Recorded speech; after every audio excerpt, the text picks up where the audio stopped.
जय हिंद साथियों, स्वागत है आपका self study classes with Sumit Jain YouTube channel में। तो साथियों, आज का सेशन स्टार्ट हो चुका है। सभी लोग लाइव आ जाएंगे।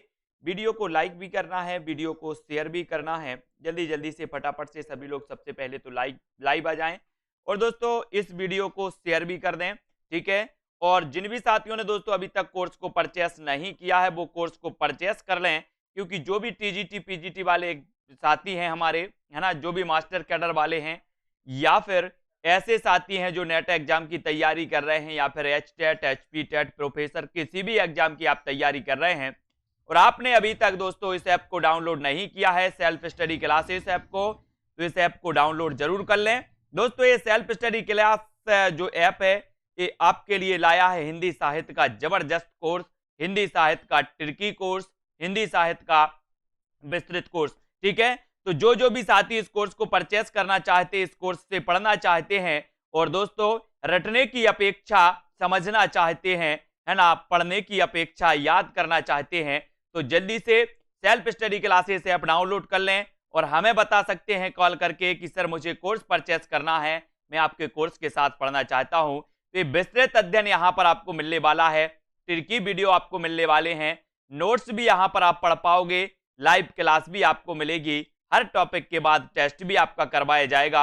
और दोस्तों इस नंबर पर आपको कांटेक्ट करना है।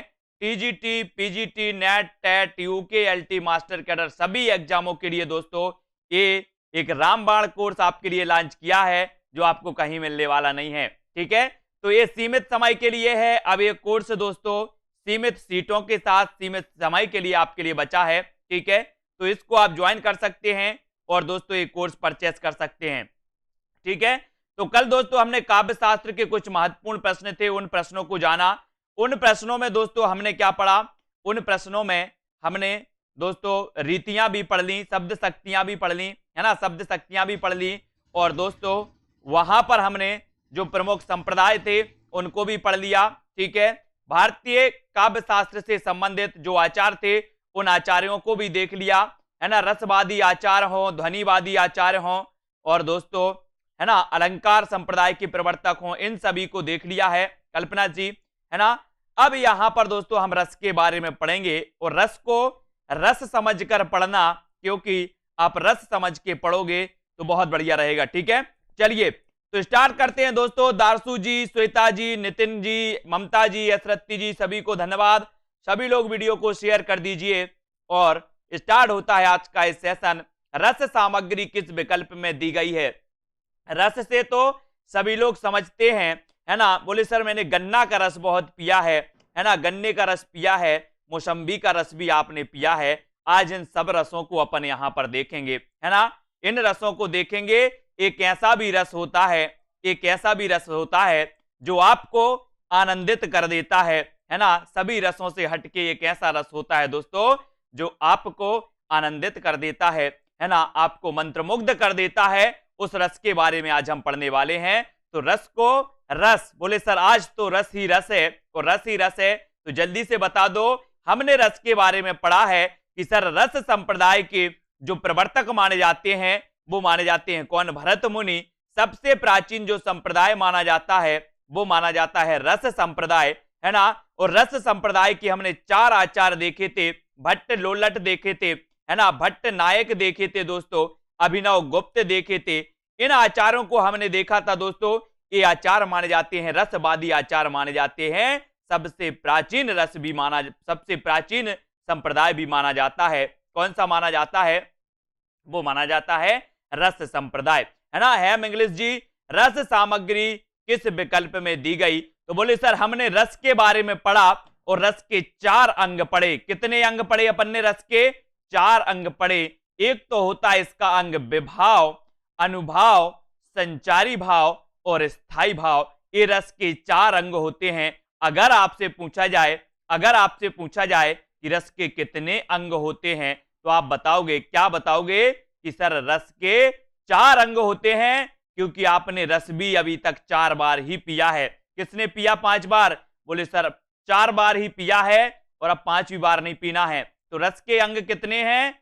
4 अंग होते हैं, 4 अंग। इसको याद रख लेना है। स्थायी भाव, विभाव, अनुभाव तथा संचारी भाव, है ना, इसको याद रख लेना। विभाव अनुभाव व्याभिचारी संयोगाद्रस निष्पत्ति है, ये किसने सूत्र दिया है? ये सूत्र दिया है दोस्तों भरत मुनि ने। रस संप्रदाय के प्रवर्तक भरत मुनि ने 8 रसों की व्याख्या की है। अपना जो ग्रंथ था, इनका जो ग्रंथ था, किनका? भरत मुनि का, उसका नाम था नाट्य शास्त्र। उसका नाम क्या था? नाट्य शास्त्र। और भरत मुनि ने अपने नाट्य शास्त्र ग्रंथ में रस की व्याख्या करते हुए इन्होंने परिभाषा दी है। वो परिभाषा दी है दोस्तों, विभाव अनुभाव व्याभिचारी संयोगा दृश निष्पत्ति। ठीक है, जिसकी स्क्रीन क्लियर नहीं आ रही है उसकी स्क्रीन को आप क्वालिटी बढ़ा लीजिए थोड़ा सा अपने मोबाइल में, क्वालिटी, वीडियो की क्वालिटी। ठीक है, तो ये आपको क्लियर है। जब भी हम रस पढ़ेंगे तो रस के बारे में एक चीज आपको याद रखना है कि सर रस जो है, रस याद रख लेना है ना। तो ये जो रस है दोस्तों, इसके बारे में जब हम पढ़ेंगे तो इसके 4 अंग होते हैं। कितने अंग होते हैं? 4 अंग होते हैं। और वैसे भी भरत मुनि ने क्या परिभाषा दी है? विभाव अनुभाव व्याभिचारी संयोगाद्रस निष्पत्ति। इसको याद रख लेना। ये परिभाषा किसने दी है ऐसा भी पूछा जाता है तो बता देना कि ये परिभाषा दी है रस संप्रदाय के प्रवर्तक भरत मुनि ने। ठीक है, फिर अगला क्वेश्चन है, काव्य शास्त्र के संदर्भ में नवरस से क्या अभिप्राय है? नवरस से क्या अभिप्राय है? बोले सर अगर भरत मुनि की बात करें तो इन्होंने 8 रस की व्याख्या की। कौन से रस की व्याख्या नहीं की? बोले सर इन्होंने शांत रस की व्याख्या नहीं की। 9 रस थे। 9 रस में एक रस और जुड़ा वात्सल्य रस और एक रस और जुड़ा भक्ति रस, है ना। इस प्रकार से कुल मिला के कितने 11 हो जाते हैं? कितने रस हो जाते हैं दोस्तों? कितने हो जाते हैं? 11 रस हो जाते हैं। और आपने पता होगा कि आचार्य शुक्ल ने कहा था कि सूरदास तो है ना वात्सल्य का कोना कोना झांक आए हैं। वात्सल्य सम्राट कहा जाता है सूरदास जी को दोस्तों। और यहां पर उत्तर आया कि काव्य शास्त्र के संदर्भ में 9 रस से क्या अभिप्राय? 9 रस से अभिप्राय है कि 9 रस हैं। कितने रस हैं? 9 रस हैं। इसको याद रख लेना। काव्य संदर्भ में 9 रस से अभिप्राय 9 रस से है। और 9 रस इस प्रकार हैं, श्रृंगार रस, हास्य रस, करुण रस, रौद्र रस, वीर रस, भयानक, बीभत्स और अद्भुत और शांत रस। इस प्रकार से रसों की संख्या कितनी हो जाती है? 9 हो जाती है। 9 रस, है ना। रसो वै सह, रस से संबंधित इस कथन का उल्लेख इनमें से किस ग्रंथ में हुआ है? बहुत बढ़िया प्रश्न है दोस्तों कि रसो वै सह, ये जो परिभाषा है, ये जो कथन है, ये कथन किस उल्लेख है, किसमें दिया है? बड़ा कठिन प्रश्न है लेकिन याद करना है। और ये आपका हो जाएगा दोस्तों 33 उपनिषद। 33 उपनिषद में इस प्रकार सा ये जो कथन मिलता है, ये मिलता है 33 उपनिषद, यानी सी नंबर आपका बिल्कुल सही होगा। इस प्रकार से अगर आपसे पूछा जाए कि रसो वै सह, यानी कि ये 33 उपनिषद से संबंधित है। अब आपसे पूछा जाएगा कि विभाव अनुभाव व्याभिचारी संयोगाद्रस निष्पत्ति, ये इसको प्रतिपादित किया, ये परिभाषा, ये बताना है ये परिभाषा किसने दी है? दंडी ने, भरत मुनि ने, वामन ने, अनुभव ने, अभिनव गुप्त ने, किसने दी है? सभी लोग बताना है ना। और विभाव, अनुभाव, संचारी भाव, है ना, इन सभी के दोस्तों संयोग से रस की निष्पत्ति होती है। रस की निष्पत्ति होती है।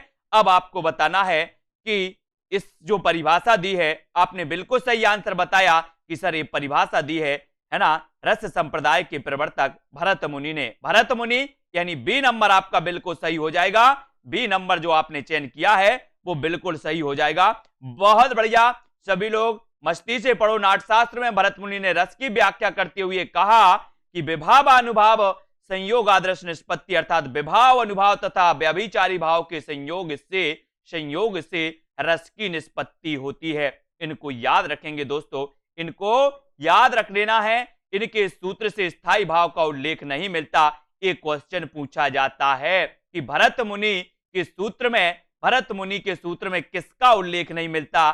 तो स्थायी भाव का उल्लेख नहीं मिलता। इसको नोट्स कर लेना। एक क्वेश्चन जब पूछा जाता है तो बहुत सारे लोगों से क्वेश्चन नहीं बनता। भरत मुनि के सूत्र में स्थायी भाव का उल्लेख नहीं मिलता। भरत मुनि के नाट्य शास्त्र के अनुसार अनुभावों का विशेष उपयोग अभिनय की दृष्टि से ही होता है। भरत मुनि ने श्रृंगार, हास्य, करुण, रौद्र, वीर, भयानक, बीभत्स और अद्भुत सहित कुल 8 रस को माना और दोस्तों 90 रस को, शांत रस को इन्होंने नहीं स्वीकार किया। तो इतनी चीजें आपको क्लियर हो गई, रस के बारे में क्लियर हो गई होंगी कि सबसे पहले रस की व्याख्या भरत मुनि ने नाट्यशास्त्र में की, है ना। विभाव, अनुभाव, व्याभिचारी, संयोग, दृश्य, निष्पत्ति, इस प्रकार से इन्होंने परिभाषा दी। इन्होंने स्थायी भाव को नहीं माना इस सूत्र में, ठीक है। और भरत मुनि ने 8 सूत्रों, 8 रसों की चर्चा की, शांत रस की चर्चा इन्होंने नहीं की। क्लियर है? अब इसको बताना है, तो ये तो आपको क्लियर है, व्याभिचारी, संयोग, दृश्य, निष्पत्ति, है ना। भरत ने रस सूत्र का विवेचन अपने किस ग्रंथ में किया? बिल्कुल सरल क्वेश्चन पूछे जाते हैं रस से, तो घबराने की जरूरत नहीं है। नितिका जी, कमला जी, कांति जी, है ना। भरत मुनि ने रस सूत्र का विवेचन अपने किस ग्रंथ में किया है? और आप लोग भी कक्षा का रस ले रहे हो, बैठे बैठे कोई रोटी बनाते हुए ले रहा है, कोई खाना खाते हुए ले रहा है, लेकिन बोले सर हम रस जरूर ले रहे हैं इस कक्षा का। भरत मुनि ने रस सूत्र का विवेचन अपने किस ग्रंथ में किया? तो बिल्कुल बिल्कुल सरल क्वेश्चन, है ना, यानी बी नंबर। हार्दिक जी बिल्कुल सही है। विभाव, अनुभाव, व्याभिचारी भाव, संयोग से रस की निष्पत्ति होती है, ये किसका कथन है?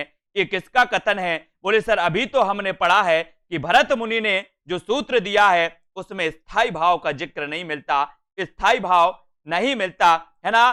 तो यहां पर विभाव, अनुभाव और व्याभिचारी भाव से संयोग से रस की निष्पत्ति होती है, ये कौन मानेगा? कौन मानेगा? भरत मुनि मानेंगे या फिर मम्मट मानेंगे? कौन मानेंगे? प्रश्न क्रमांक 7 में। और आपने चयन किया है कि सर विभाव, अनुभाव और व्याभिचारी भावों के संयोग से रस की निष्पत्ति होती है, ये कथन है, ये कथन है भरत मुनि का। ये कथन किसका है? भरत मुनि, यानी बी नंबर आपका बिल्कुल सही है। नाटक के संदर्भ में भरत मुनि के अनुसार रसों की संख्या कितनी है? 8वां प्रश्न है, सरल प्रश्न है, ठीक है। ये आपको बताना है कि नाटक के संदर्भ में भरत मुनि के अनुसार रसों की संख्या कितनी है। रसों की संख्या बताएंगे सभी लोग, डॉक्टर दीपक जी, अर्चना जी, और जो भी साथी चाहते हैं कोर्स लेकर के परचेस करके पढ़ना चाहते हैं, वो दोस्तों कोर्स परचेस कर लेंगे। सीमित सीटों के साथ आपके सामने कोर्स ऐप पर उपलब्ध है ना। फिर बाद में मत कहना कि सर मुझे भी एडमिशन लेना था, मैं चूक गया, है ना। बोले अब पछताए होत क्या जब चुड़िया चुग गई खेत। इसलिए जल्दी से अपनी सीट को दोस्तों आप कवर करेंगे और बहुत अच्छे से, बढ़िया तरीके से, विस्तृत तरीके से, ट्रिक से पढ़ना सीखिए, टेस्ट लगाना सीखिए। टेस्ट भी आपके लिए उपलब्ध करवाएंगे। और नाटक के संदर्भ में भरत मुनि के अनुसार रसों की संख्या बोले सर 8 है। 8 है, कितनी है? 8 है, 8 है ना। इसको याद रखना, रस की संख्या 8 किसने मानी? 8 मानी किसने? भरत मुनि ने। ये बिल्कुल सरल क्वेश्चन आपसे पूछे जाते हैं। आचार्य भरत ने किस रस को नाट्य प्रयोग में स्वीकार नहीं किया, ये भी पूछा जाता है। तब आप उत्तर बता देते हो कि सर हम रस पढ़ते हैं, रस पढ़ते हैं ना, कि ये काव्य को सुनने, पढ़ने, देखने से आपको पता है। सभी लोग बताएंगे। कोमल प्रेमी जी, जिसको भी लेना है, एडमिशन लेना है, रजिस्ट्रेशन करवाना है, वो कांटेक्ट भी कर सकता है, नीचे नंबर चल रहा है। आचार्य भरत ने किस रस को नाट्य प्रयोग में स्वीकार नहीं किया? दोस्तों परचेस करने के लिए ऑफलाइन पेमेंट का सिस्टम भी है, ऑनलाइन पेमेंट का सिस्टम है, सब प्रकार का सिस्टम है। आचार्य भरत ने किस रस को नाट्य प्रयोग में स्वीकार नहीं किया? तो बोले सर शांत रस को नहीं किया, शांत रस को, यानी ए नंबर आपका बिल्कुल सही है। श्वेता जी, राकेश जी, वेरी गुड। रस निरूपण के प्रथम व्याख्याता कौन माने जाते? प्रश्न क्रमांक 11। जब दोस्तों आप हिंदी पढ़ते हो, हिंदी व्याकरण पढ़ते हो, हिंदी साहित्य पढ़ते हो, तो मस्ती से पढ़ा करो। जब भी क्लास में आया करो तो मस्ती से पढ़ने के लिए आया करो। बोले सर मैं क्लास ही आपका मस्ती के लिए देखता हूं, क्योंकि अपनी क्लास मस्ती से चलती है। रस निरूपण के प्रथम व्याख्याता कौन माने जाते हैं? अब यहां पर दोस्तों आपने देखा होगा कि रसवादी आचार्य कौन माने जाते हैं, रस निरूपण के प्रथम व्याख्याता कौन माने जाते हैं, ये आपसे पूछा जाता है। और प्रश्न क्रमांक 11 में बताना है उमा देवी जी कि रस निरूपण के प्रथम आचार्य जो माने जाते हैं, प्रथम व्याख्याता जो माने जाते हैं, वो भरत मुनि माने जाते हैं। भरत मुनि, यानी कि आपका जो ए नंबर है वो बिल्कुल सही हो जाएगा। रस निरूपण के प्रथम व्याख्याता भरत मुनि थे और नाट्यशास्त्र भरत मुनि का प्रथम ग्रंथ माना जाता है। इसको याद रख लेना।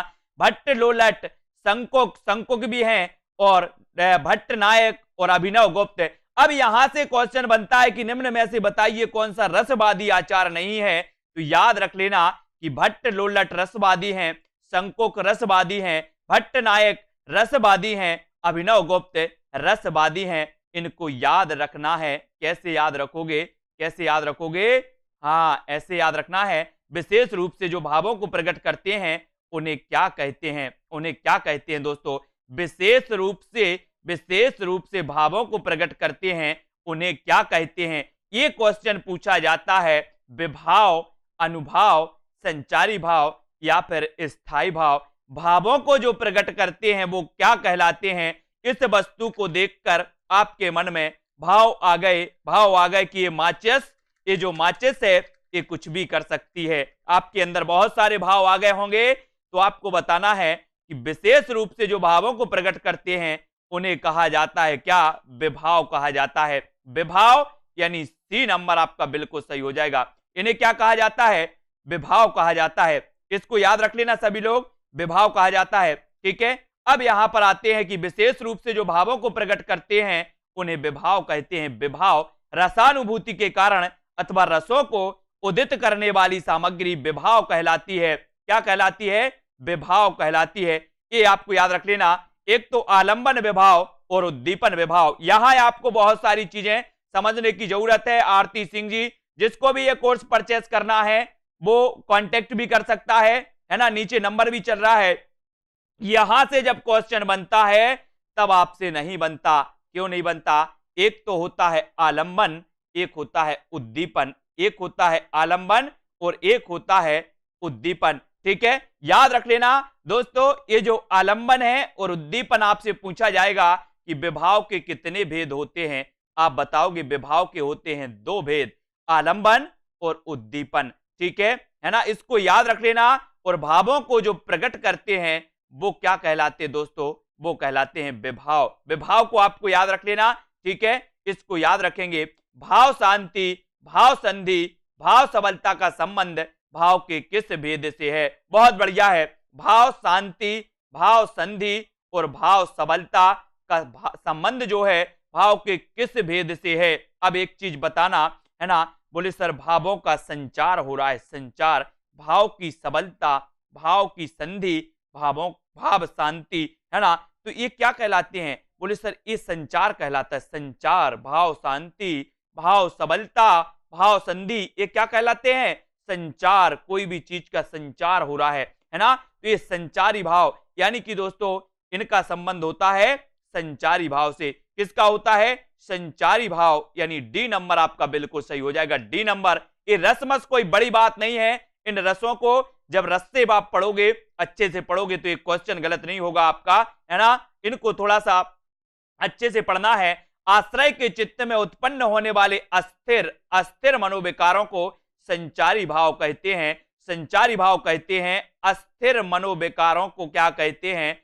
संचारी भाव कहते हैं। दोस्तों अभी मैंने आपको माचिस दिखाई थी, आपके मन में क्या आ गए थे दोस्तों? कुछ अस्थिर विचार आए थे, है ना। अस्थिर विचार संचार कर गए थे कि ये जो माचिस से किसी को भी जला सकती है, ऐसे विचार कर गए थे और वो अस्थिर थे, है ना। आपके पास 2 सेकंड वो विचार आए और वो विचार क्या हो गए? शांत हो गए, है ना। तो ये विचार क्या कहलाते हैं? संचारी भाव कहलाती है। इनका संचार होता रहता आपके मन में। कभी आप दिल्ली पहुंच जाते हो ताजमहल, कभी आप आगरा पहुंच जाते हो ताजमहल, तो कभी लाल किला पहुंच जाता है आपका मन।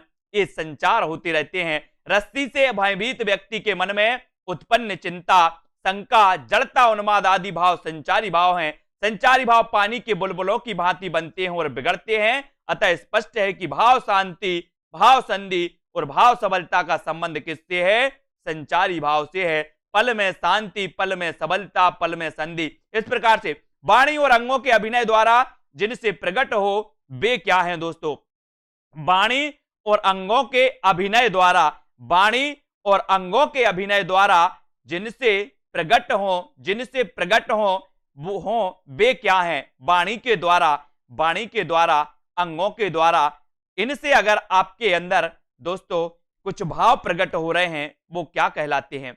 वो क्या कहलाते? वाणी और अंगों के अभिनय द्वारा दोस्तों वो क्या कहलाते हैं? बोले सर वो कहलाते हैं अनुभाव। वो क्या कहलाते हैं? अनुभाव। ए माचिस क्या है? ए माचिस है विभाव। ए माचिस क्या है?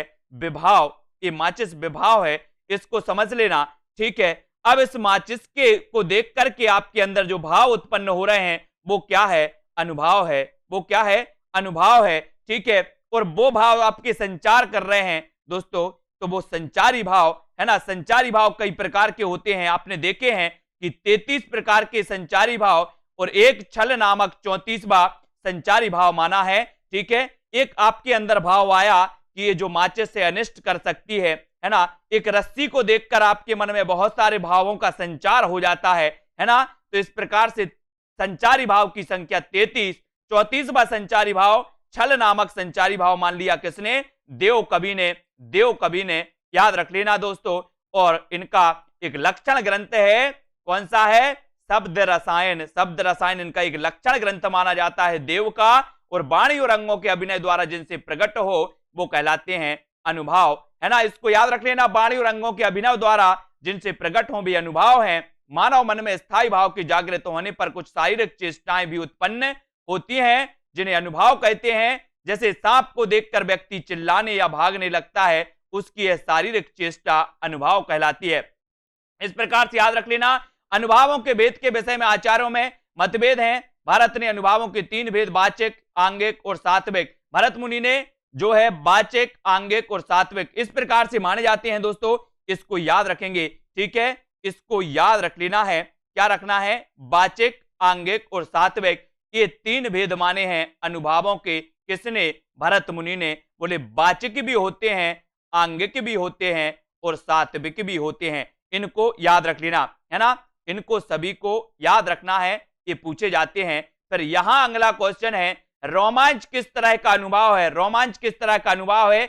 ये तो टेस्ट आपका हो रहा है, यहां आपको खुद को पता चलता है कि हमसे कितना रस बन रहा है, कितना नहीं बन रहा है ना, कितना हम कैच कर पा रहे हैं। रोमांच किस तरह का अनुभाव है ये आपको बतानी है, जल्दी बताओ। सात्विक है, कायक है, आहार्य है या फिर उपर्युक्त में से कोई नहीं? रोमांच किस तरह का अनुभव होता है? सभी लोग बताएंगे, क्या हो जाएगा? सभी को बताना है। प्रश्न क्रमांक 15 का उत्तर बताना है। और 15 का जो आपका बिल्कुल सही आंसर होगा कि सर जो रोमांच है, रोमांच इस सात्विक अनुभाव कहलाता है। सात्विक अनुभाव। अनुभाव कितने प्रकार के होते हैं? 3 प्रकार के, है ना। कौन से? वाचिक, आंगिक और सात्विक। ये जो रोमांच है ये किस तरह का अनुभाव है? ये सात्विक अनुभाव कहलाता है। यानी आपका उत्तर हो जाएगा विकल्प नंबर 1, ठीक है। इसको याद रख लेना। भरत मुनि ने 3 प्रकार के माने, इनको आपको याद रख लेना है, 3 प्रकार के, ठीक है। वैसे अगर बात करें अनुभावों की संख्या, तो ये अनुभावों की संख्या होती है 8। अनुभावों की संख्या कितनी होती है? 8। कौन कौन से? स्तंभ, स्वेद, रोमांच, स्वरभंग, स्वरभंग, प्रकंप, है ना, वैवर्ण और दोस्तों अश्रु और प्रलय। ये जो होते हैं वो होते हैं कितने? 8 प्रकार के अनुभाव होते हैं। भरत मुनि ने कितने माने? बोले सर 3 प्रकार के माने भरत मुनि ने। इनको याद रख लेना है, ठीक है। इनको सभी को याद रखना है। यहां पर आते हैं, यहां पर आते हैं, तब आपको बताना वेशभूषा से जो भाव प्रदर्शित किए जाते हैं उन्हें क्या कहते हैं? वेशभूषा से जो भाव प्रकट किए जाते हैं उन्हें क्या कहते हैं? क्या कहते हैं दोस्तों? कायिक, मानसिक, आहार्य या फिर सात्विक। वेशभूषा से जो भाव प्रदर्शित किए जाते हैं उन्हें क्या कहते हैं? 4 विकल्प हैं। प्रश्न क्रमांक 16 में आपको चयन बताना है। कुरैशी जी, है ना, नरेंद्र जी, मंजू बाला जी, ठीक है, और श्रीधर जी, सभी लोग बताएंगे। और सीता जी की वेशभूषा से जो भाव प्रदर्शित किए जाते हैं उन्हें क्या कहा जाता है? कमला जी बोले सर उन्हें कहा जाता है आहार्य। क्या कहा जाता है? आहार्य। ये वेशभूषा से उत्पन्न होने वाले भाव हैं। यानी आपका उत्तर होगा सी नंबर। सी जिन्होंने टिक किया है, कुछ लोगों ने कर दिया होगा कायक, लेकिन ये आहार्य होता है, सी नंबर। बेपुत कैसा अनुभाव है? अब इसको आपको रस को पढ़ने की बहुत गहराई से, ज्यादा गहराई से नहीं बट पढ़ने की जरूरत है, क्योंकि यहां से अगर एक क्वेश्चन भी आता है और आपका गलत होता है तो यहां आपको पढ़ना है कि विभाव के कितने भेद होते हैं, अनुभाव के कितने भेद होते हैं, है ना। इनको पढ़ना है। संचारी भाव की संख्या कितनी है स्थायी भावों की संख्या कितनी है, इनको जरा अच्छे से पढ़ने की जरूरत है ना। बेपतु, बेपतु कैसा अनुभाव है, बेपतु ये कैसा अनुभाव है, आंगिक है, वाचक है, सात्विक है या फिर बौद्धिक है, कैसा अनुभाव है बेपतु, कैसा अनुभाव है साथियों, तब आपको बताना है, आपको बताना है। बोले सर ये तो सात्विक अनुभाव है, कैसा अनुभाव है, सात्विक अनुभाव है बेपतु, और सी नंबर आपका बिल्कुल सही हो जाएगा। Very good answer.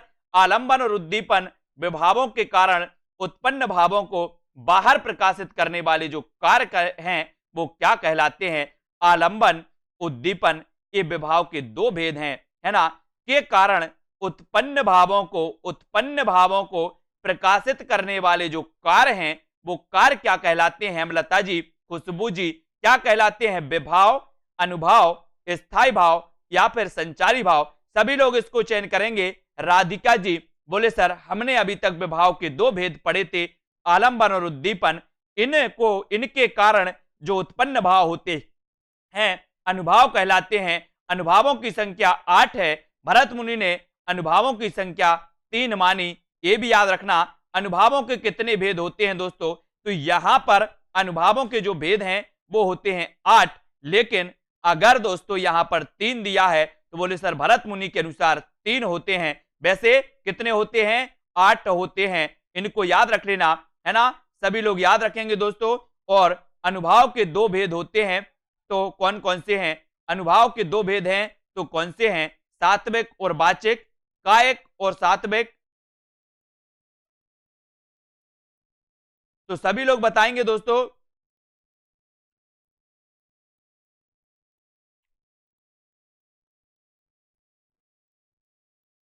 तो यहां पर जो उत्तर लिया है वो लिया है कायिक और सात्विक, कायिक और सात्विक, ठीक है। सी नंबर आपका यहां पर सही होगा, सी नंबर। और यहां पर थोड़ा सा इसके बारे में पढ़ते हैं कि डॉक्टर हरदेव बाहरी के अनुसार अनुभाव के दो भेद होते हैं। किसके अनुसार, हरदेव बाहरी के अनुसार, कायिक या इच्छित या सात्विक अनिश्चितता, है ना।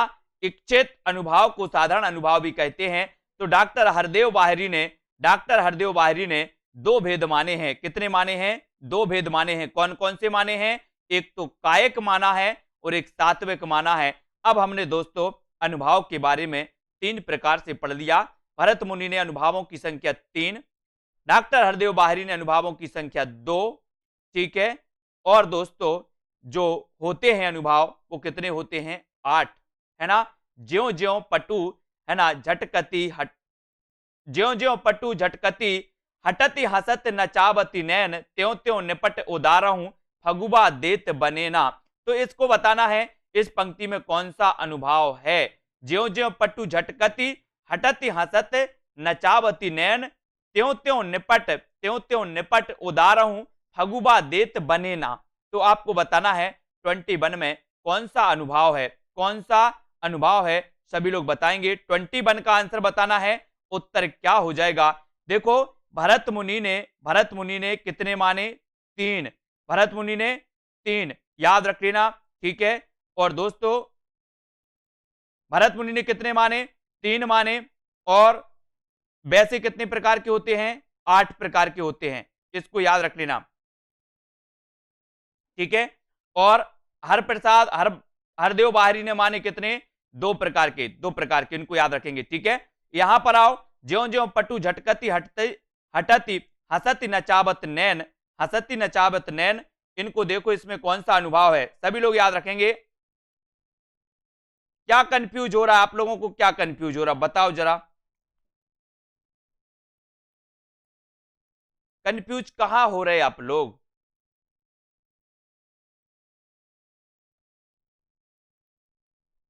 तो यहां पर जो है कायिक अनुभाव होगा, कौन सा होगा, कायिक अनुभाव होगा, यानी बी नंबर आपका बिल्कुल सही हो जाएगा। अनुभाव के बारे में कौन कौन कंफ्यूज हो रहा है जरा बताओ जल्दी से। अनुभाव के बारे में किस किस को कंफ्यूज हो रहा है, कौन कौन क्या क्या लग रहा है आप लोगों को। आप लोग क्या अलग अलग विद्वान ने अनुभावों की संख्या अलग अलग मानी है।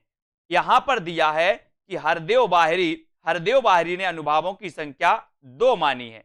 2 मानी कौन कौन सी, कायिक और सात्विक, ये तो आपकी 2 हो गई। ठीक है, इसको याद रखेंगे, है ना। और अनुभाव जो हैं अनुभाव कितने प्रकार के, अगर आपसे पूछा जाए अनुभाव की संख्या कितनी है, तो आप बताओगे 8 प्रकार के। कितने प्रकार के? 8 प्रकार के।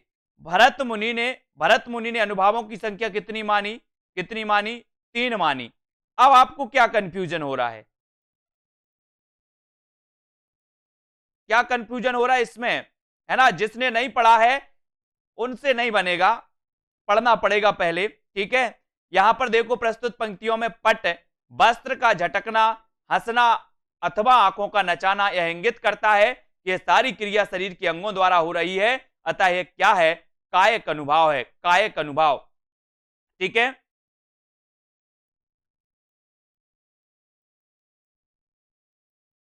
अब यहां पर आते हैं, आचार्य देव ने किस भाव को 34वां संचारी भाव कहा जाता है? यहां पर आपका टेस्ट हो रहा है, टेस्ट हो रहा है मयंक जी, ये आपका टेस्ट है, ये आपकी विस्तृत अध्ययन वाली क्लास नहीं चल रही है कि सर आप अब बताओ कि सात्विक को कैसे पहचाने, है ना, कायिक को कैसे पहचाने और आंगिक वाचक को कैसे पहचाने। एक एक पॉइंट में आपको टाइम लगेगा बेटा समझने में, तो इसके लिए बहुत सारा टाइम चाहिए पढ़ने के लिए, है ना। जो चीज परफेक्ट और कम समय में बताने की होती है वो तो मैं आपको बता देता हूं, बाकी जो चीज आपको विस्तृत पढ़नी चाहिए वो तो विस्तृत में ही आएगी, है ना।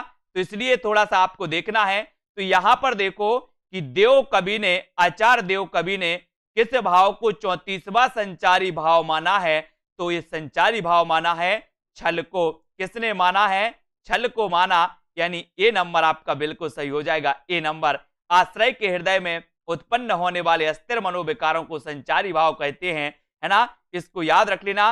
रसों के संचारी भावों की संख्या कितनी होती है? जब आप रस को पढ़ेंगे विस्तृत, जब हम पढ़ेंगे तो वो हम जब पढ़ेंगे दोस्तों, उसमें आपको एक एक चीज समझ में आएगी, एक एक चीज। अब यहां आप टेस्ट दे रहे हो, बोले सर 8 प्रकार के जो क्या है अनुभाव हैं, एक एक करके 8 को बता दो, कितना टाइम आपका लगेगा? बोले सर आधा घंटा तो इसी में लग जाएगा, है ना। और ये आधा घंटा की क्लास नहीं होती, है ना। रसों के संचारी भावों की संख्या बतानी है, ये होती है आपकी 33, यानी सी नंबर होती है। रसों के संचारी भावों की संख्या 33 होती है ना। संचारी भावों की कुल संख्या होती है 33, और इसमें हर्ष, चिंता, गर्भ, जड़ता, विबोध, मोह, स्मृति, इस प्रकार से 33 भाव होते हैं संचारी भाव। अब इन 33 संचारी भाव को आपको पता होनी चाहिए, इन 33 संचारी भाव को आपको याद करना है, ठीक है। आपसे पूछा जाएगा कि निम्न में से बताइए कि जो ब्रीणा है, ये जो उन्माद है, उन्माद ये क्या है? तो ये उन्माद क्या होता है? ये उन्माद होता है दोस्तों आपका क्या, है ना, ठीक है। ये उन्माद होता है क्या? उन्माद होता है, बोले सर ये संचारी भाव होता है। यहां से ऐसे ही क्वेश्चन आते हैं, और जब ऐसे क्वेश्चन आते हैं तो 5% लोगों पे बनते हैं, ठीक है। अब आपको बताना है यहां पर कि संचारी भावों की संख्या मानी गई है, तो कितनी मानी गई संचारी भावों की संख्या? अब आप लोग क्या करते हो? बोले सर मैंने देख लिया, पढ़ लिया रस को कि ये जो रस है ऐसा होता है, वैसा होता है ना। जब प्रश्न पूछा जाता है कि विभाव कितने प्रकार के होते हैं, है ना, एक दोहा दिया जाता है, इसमें कौन सा अनुभाव है, ऐसा पूछा जाता है, तब आप अटक जाते हो। इसको आपको विस्तृत पढ़ने की जरूरत है। कैसा? विस्तृत पढ़ने की जरूरत है रस में, और संचारी भावों की संख्या मानी जाती है, बोले सर 33। तो ये क्वेश्चन तो नॉर्मल होते हैं, ये क्वेश्चन तो सभी को आते हैं।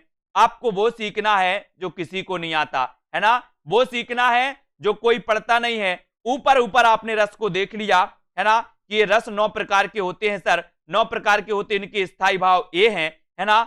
ये अगर आपने इतना बस जाना तो आपने अभी कुछ नहीं जाना, आपको जानना है रसों के बारे में, रसों के अंगों के बारे में, ठीक है। संचारी भावों की संख्या कितनी होती है सभी को बताना है। संचारी भावों की संख्या कितनी होती है? 10, 9, 33, 25। ये क्वेश्चन मैं बता रहा हूं 100% लोगों से बनेगा। कितने परसेंट?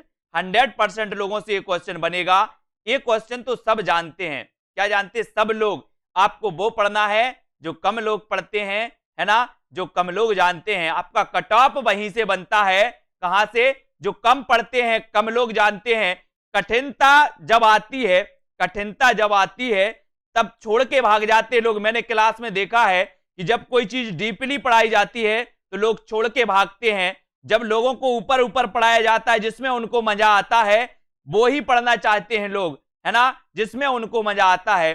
और जब अंदर वाली बात बताई जाती है तो वो चीज समझ में नहीं आती। बोले सर ये चीज हमें समझ में नहीं आती। अरे जब समझोगे तब समझ में आएगी।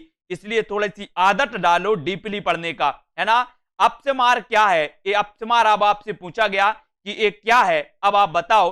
बोले सर हमने तो इतना ही पढ़ा था कि संचारी भावों की संख्या 33 होती है, लेकिन ये अपस्मार नहीं पढ़ा था कि ये कौन सा है। अब आपसे यहां पूछा गया दोस्तों, ये जो अपस्मार होता है, ये अपस्मार होता है, क्या होता है? संचारी भाव। आपने सिर्फ इतना ही पढ़ा था कि संचारी भावों की संख्या 33 है। बोले सर हमने ये नहीं पढ़ा था, ये तो आउट ऑफ कोर्स है, आउट ऑफ सिलेबस है। क्योंकि आपको सिर्फ दिया गया था कि आपको रस पढ़ना है। रस में वो कहीं से आपसे पूछ सकता है, चाहे अनुभाव से, चाहे संचारी भाव से, सब जगह से पूछ जाएगा।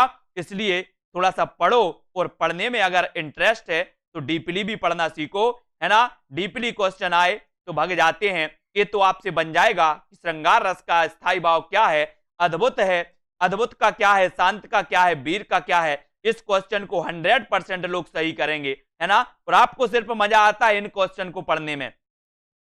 अगर ऐसा ही है तो मैं बता रहा हूं कि आपकी सही दिशा में पढ़ाई नहीं हो रही है। आप क्लास में जब आते हो कुछ नया सीख रहे हो, मतलब आप आगे बढ़ रहे हो, और कुछ नया नहीं सीख रहे हो, मतलब आप अपना टेस्ट बस कर रहे हो कि हमसे बन रहा है कि नहीं बन रहा, है ना। तो श्रृंगार रस तो आपको पता है। बोले सर श्रृंगार का आपने बताया कि रति है ना। श्रृंगार रस का आपने बताया कि रति है। शांत रस का आपने बताया निर्वेद है। वीर रस का उत्साह है। अद्भुत का विस्मय है। मैं बता रहा हूं 100% लोग इसको सही करेंगे, इसको सही करेंगे।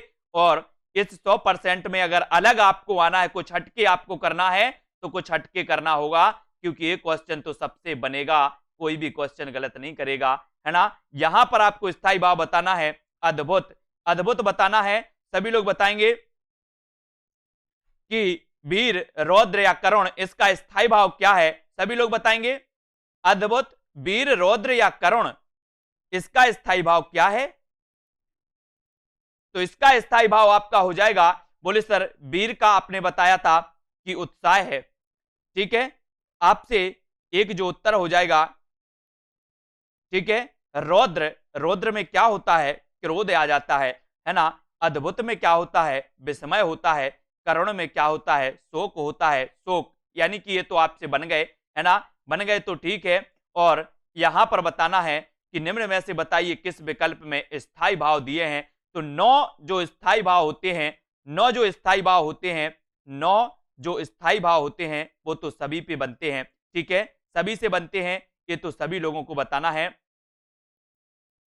ठीक है।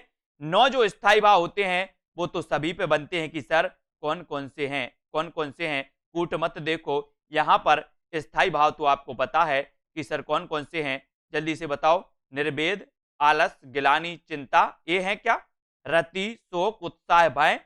तो ये क्वेश्चन मैं बता रहा हूं बिल्कुल सरल है, हलवा, हलवा है, हलवा। क्या है? हलवा है। और बोले सर ये तो हमसे बनता है, आपसे नहीं बनता, 100% लोगों से ये बनता है। कितने? 100% लोगों से। आपको वो सीखना है जो किसी और से नहीं बनता, है ना।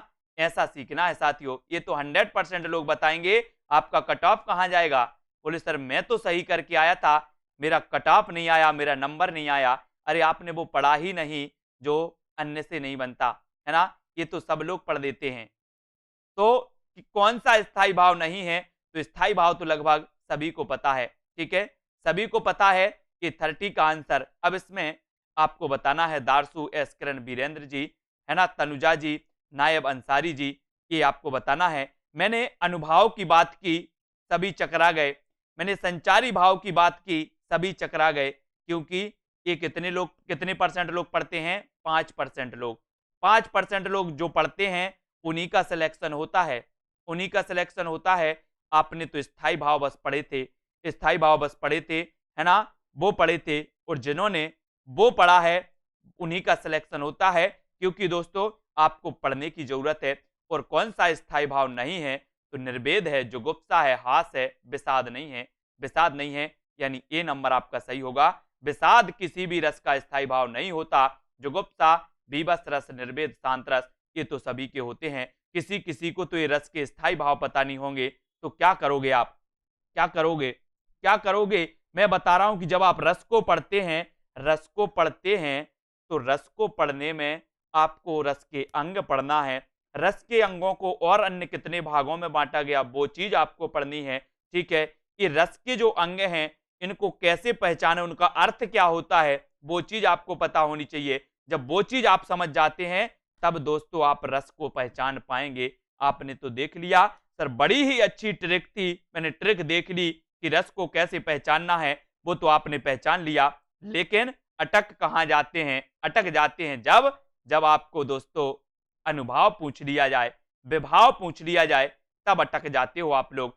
वीर रस का स्थायी भाव क्या होता है? उत्साह है। अब इसको आप लोग ही बता दो कि ये वीर रस का स्थायी भाव कौन से नहीं बनेगा, किससे नहीं बनेगा? आप ही बताओगे कि सर ये जो है 100% लोगों से बनेगा ये क्वेश्चन। तो समझ लेना कि अभी हम आगे नहीं बढ़े हैं, है ना। वीर रस का स्थायी भाव उत्साह है, ये 100% लोगों से बनेगा, किसी का भी गलत नहीं होगा। निर्वेद किस रस का स्थायी भाव है? कटाप आपका कब बनता है? जब आप दूसरों से अलग करते हो। ठीक है, सभी को बताना है। देखो किसी भी एग्जाम की कोई गारंटी नहीं होती, किसी भी एग्जाम की कोई गारंटी नहीं होती कि क्या पूछ लिया जाए, है ना। पूछने को तो कुछ भी पूछ लिया जाता है, और अगर डीपली आता है तब आपका कटाप, अगर आप डीपली पढ़ते हैं तो डीपली आता है तब आपका चांस होते हैं सिलेक्शन होने के, है ना। और दोस्तों जब सरल सरल पेपर आता है, सरल हलवा पेपर आता है, तो आप कितने भी होशियार हो, बोले सर मैंने तो पूरा पढ़ा था फिर भी मेरा सिलेक्शन नहीं हुआ। क्यों नहीं होता सिलेक्शन? मैं बता रहा हूं, पेपर अगर सरल आता है तो पढ़ने वालों की धज्जियां उड़ती हैं। पेपर अगर सरल आता है तो पढ़ने वालों की धज्जियां उड़ती हैं, ना पढ़ने वाले क्या करते हैं? मजे लूटते हैं। दोस्तों ये होता है। और अगर पेपर कठिन आता है तो पढ़ने वाले उसमें पास होते हैं, है ना। निर्वेद किस रस का स्थायी भाव है? वो है शांत रस का। शांत रस का यानी बी नंबर आपका सही होगा। वीरों का कैसा हो बसंत, किस रस की सृष्टि हुई है? वीरों का कैसा हो बसंत यानी कि वीर की श्रृंगार बीभत्स या फिर अद्भुत रस की। आपने देखा होगा, बोले सर मैं तो साल भर से पढ़ता था, है ना, साल भर से पढ़ा लेकिन मेरा सिलेक्शन नहीं हुआ। इसलिए नहीं होता साथियों कि आपका जो पेपर है वो सरल पूछ लिया गया। रस का स्थायी भाव क्या है ना। इस प्रकार से जो सरल सरल पूछा जाता है वहां आपका कटाव बिगड़ जाता है, और वीर रस यहां पर सही हो जाता, आपका ए नंबर सही हो जाता। वीरों का कैसा हो बसंत, वीर रस यानी कि ए नंबर। ठीक है, तो मैं सभी से, जितने भी हमारे क्लास वाले हैं, मैं उनसे यही कहना चाहता हूं साथियों कि परीक्षा में कुछ लोगों की धारणा होती है कि सर पीजीटी में इस प्रकार के क्वेश्चन नहीं आते, टीजीटी में इस प्रकार के क्वेश्चन नहीं आते, मास्टर कैडर में इस प्रकार के क्वेश्चन नहीं आते, डीबली, है ना। तो आते कौन से हैं? आपसे दिया गया रस, आप एग्जामिनर के क्या जो एग्जाम बना रहा है, जो आपका पेपर बना रहा है, उसका मूड कैसा था उस समय पेपर बनाते समय आपको नहीं पता। आपसे कुछ भी पूछ लिया, आपको तो टॉपिक उसने दे दिया रस दे दिया, और जब एग्जामिनर क्या बना रहा था पेपर, वो घर से अपनी पत्नी से लड़ाई करके आया था, और आपको रस के कठिन कठिन प्रश्न दे दिए। बोले सर अभी तक तो ऐसे नहीं पूछे जाते थे, ये तो पहली बार पूछे गए हैं। फिर आप क्या करोगे? मैं सभी से कहता हूं कि एग्जाम कोई भी हो, अगर रस दिया जाता है रस, तो हमें रस को पढ़ना है, ना कि सिर्फ उसके स्थायी भावों को, है ना। तो आपको ये चीज याद रखनी है कि कोई भी टॉपिक हो उसको विस्तृत पढ़ना सीखो, उसके कठिन लेवल को पढ़ना सीखो। जब आप ये चीज पढ़ते हो तो निश्चित ही आप अपनी सफलता खुद स्वयं सुनिश्चित कर देते हो कि सर मुझे वो चीज आती है कि रस से कहीं से भी क्वेश्चन आ जाए, मैं उसको करके आऊंगा, है ना। ये चीज आपको सीखनी है। वो चीज असफल हो जाते हैं दोस्तों वो लोग जो सोचते हैं कि ऐसा एग्जाम में नहीं आते। जब पूछ लिया जाता है तब बोलता अभी तक तो नहीं आता था सर, अभी तक नहीं आता था, ये पता नहीं कैसा मूड था एग्जाम बनाने वाले का, है ना। तो इसको याद रखना है। वीडियो को सभी लोग लाइक कर देना है ना, और शेयर भी कर देना है। रस को डीपली पढ़ना है, डीपली सभी लोग पढ़ें। मैं सभी से यही प्रार्थना करूंगा कि जब कोई भी टॉपिक आप पढ़ें तो जब कठिन लेवल आए तो भागो मत, है ना। कुछ लोग तो भाग जाते हैं, जैसे ही थोड़ा सा आता है, क्या आता है, क्या आता है, क्या आता है, कठिन लेवल आता है, आप लोग भाग जाते हो। ठीक है ना, भाग जाते हो। इसलिए इसलिए आपको पढ़ना अच्छे से है दोस्तों, अगर सिलेक्शन लेना है तो, और सिलेक्शन नहीं लेना है तो कोई बात नहीं है ना। अगर सिलेक्शन लेना है तो आपको थोड़ा सा अच्छे से पढ़ना है। ठीक है, विद्या कुशवाहा जी का जेआरएफ निकल गया, बहुत बढ़िया। ठीक है, कांति जी, विवेक जी, रेखा जी, कुमारी सोनू जी, विवेक रतिपाल जी, ठीक है ना, रेखा जी, शैलेंद्र जी, कमला, हिंदी पाठशाला। मैं बोलता हूं दोस्तों कि जिस भी साथियों को ये कोर्स परचेस करना है वो परचेस कर सकते हैं, है ना, वो इस कोर्स को पढ़ सकते हैं। इसलिए मैं आपको बिल्कुल डीपली भी पढ़ा रहा हूं और ट्रिक से भी आपको पढ़ा रहा हूं कि आपसे कभी डीपली भी पूछ लिया जाए तब भी आप पीछे ना रहो, और कभी ट्रिक भी पूछ ली जाए, ट्रिक से भी जो याद होता है वो ट्रिक से भी अपन को याद करना है और डीपली भी पढ़ना है। ठीक है, अब इस क्लास के दौरान मैं आपको बता रहा हूं कि बहुत सारी ऐसी चीजें होती हैं, बहुत सारी चीजें ऐसी होती हैं कि जिसका सब्जेक्ट 1 घंटे का होता है और आप बोलो कि सर 2 मिनट में समझा दो उसको, तो ये 2 मिनट में समझाने वाली बात इस क्लास में नहीं हो पाती, क्योंकि इस क्लास में अपन पढ़ रहे होते टेस्ट में। आधे बच्चे भग जाएंगे अगर मैं पढ़ाने वाला, अगर एक सब्जेक्ट को लेकर बैठूंगा कि मैं इसके बारे में बता रहा हूं, तो आधे बच्चे तो वैसे ही भग जाएंगे, बोले सर रहन दो, हमें इतना नहीं पढ़ना, मेरे एग्जाम में तो इतना आता ही नहीं, है ना। तो इस क्लास में उतनी चीजें अच्छी नहीं हो पाती जो आप लोग चाहते हो कि सर इसमें आप पूरा दे दो हमारे लिए, है ना। तो ये चीजें इस क्लास में नहीं हो पाती, जो होता है मैं आपको देने का प्रयास करता हूं कि जो चीज आपको 1 मिनट 2 मिनट में समझाने की होती है वो सभी लोग। ठीक है, तो सुषमा ठाकुर जी और क्रिस जी, बिट्टू सिंह जी, नफीसा जी सिद्दीकी, ठीक है ना, नफीसा जी वेरी गुड, उमा देवी, विद्या जी, सभी लोग जुड़े रहे, नायब जी और बिमलेश कुमारी जी, रमेश पांडे जी, ठीक है ना, दारसू जी, ब्रिज मोहन जोशी जी, रक्षित जी, श्री लता जी, उमा देवी जी, नफीसा जी, विजय मंजू जी। और दोस्तों हिंदी साहित्य की एक मैंने टेस्ट सीरीज भी लॉन्च की है, जिसमें टेस्ट सीरीज में दोस्तों उसका जो प्राइस है वो 550 रुपए, 550 रुपए, 550 रुपए उसकी रखी है टेस्ट सीरीज की, है ना। तो जिस भी साथियों को ये टेस्ट सीरीज लगानी है या अपना आकलन करना है, तो ये हिंदी साहित्य की टेस्ट सीरीज को आप परचेस कर सकते हैं, है ना। ये हिंदी साहित्य की टेस्ट सीरीज है, इसमें 1000 प्रश्नों का संकलन है, लगभग आपको 1500 प्रश्नों के आसपास इसमें प्रश्न मिल जाएंगे, है ना। तो ये हिंदी साहित्य की टेस्ट सीरीज भी आप लगा सकते हैं, और हिंदी व्याकरण की भी टेस्ट सीरीज लॉन्च की है दोस्तों, जिसमें आपके हिंदी व्याकरण की शुरुआत से लेकर के टॉपिक वाइज टेस्ट होंगे, वर्णमाला, रस, है ना, और भी बहुत सारे टेस्ट होंगे। यहां पर आप टेस्ट सीरीज लगा सकते हैं, हिंदी वर्णमाला की भी है और दोस्तों ये हिंदी साहित्य की टेस्ट सीरीज भी है। ठीक है, तो जिनको लगाना है वो लगाते चलें, है ना, और जिनको कोर्स लेना है वो जल्दी कोर्स परचेस कर लें, ताकि आपकी सीट सुनिश्चित हो, आपका कोर्स कवर हो और आप पढ़ सको आगे भी। ठीक है, गुड नाइट लवकुश जी, वेरी गुड, सुषमा ठाकुर जी और लूसेंट संजय, आरती जी, मैं सभी से यही बोलूंगा, सभी लोग इसको बहुत अच्छे से पढ़ेंगे। ठीक है ना। हाँ बिल्कुल, मैं अलग से वीडियो बनाऊंगा, एक कायक वाचक, इन शब्दों का अर्थ समझना है पहले, सबसे पहले कायक वाचक सात्विक, इन शब्दों का अर्थ समझो कि कायक मतलब क्या होता है, काया मतलब शरीर, है ना, इस प्रकार से वाचक मतलब अपनी वाणी हो गई। तो इस प्रकार से सबसे पहले तो आप इनको अर्थ समझना है। रस में आपको अर्थ समझने की जरूरत होती है, चाहे आप अनुभाव पढ़ रहे हैं, चाहे आप संचारी भाव पढ़ रहे हैं, है ना, इनको थोड़ा सा आपको अर्थ समझना, अर्थ जैसे ही आप समझ जाओगे आपको पता चल जाएगा कि इसको कैसे समझना है। ठीक है, कुमारी हेमा जी, विजय जी, रमेश जी, ठीक है, और कांति जी, रतिपाल, हेमा जी, अन्या तिवारी, रमेश पांडे जी, शिव पूजन सिंह, सभी को धन्यवाद दोस्तों, सभी लोग जुड़े रहें और पढ़ते रहें, है ना, शिव पूजन जी। और दोस्तों जिसको कोर्स करना है उसके लिए ऑफलाइन पेमेंट का भी सिस्टम है, ऑनलाइन पेमेंट का भी सिस्टम है, ये पेमेंट सिस्टम मैंने करवाया है ऊपर से, ठीक है ना।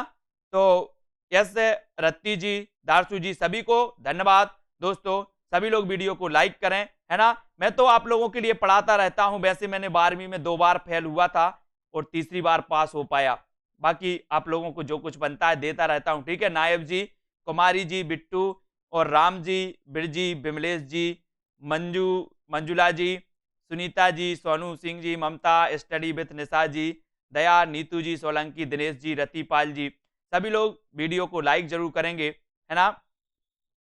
10 नंबर से रुक गया था रतिपाल का, वेरी गुड।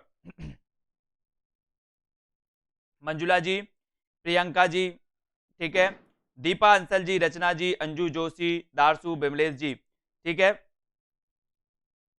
और यश रत्ती जी, कमला जी, विद्या कुशवाहा, नफीसा, शिव पूजन, विद्या रानी, पिंकी गुप्ता जी। पिंकी गुप्ता जी, मेरा क्वालिफिकेशन है 12वीं में 2 बार फेल, उसके बाद ग्रेजुएशन और उसके बाद बीएड एमए ये कर लिया था। सुमन जी, राम मूरत जी, श्वेता जी, नायब, ब्रज, सीमा, रेखा जी, कमलेश जी, कोई बात नहीं, फेल होना जरूरी है, फेल होना बहुत जरूरी है।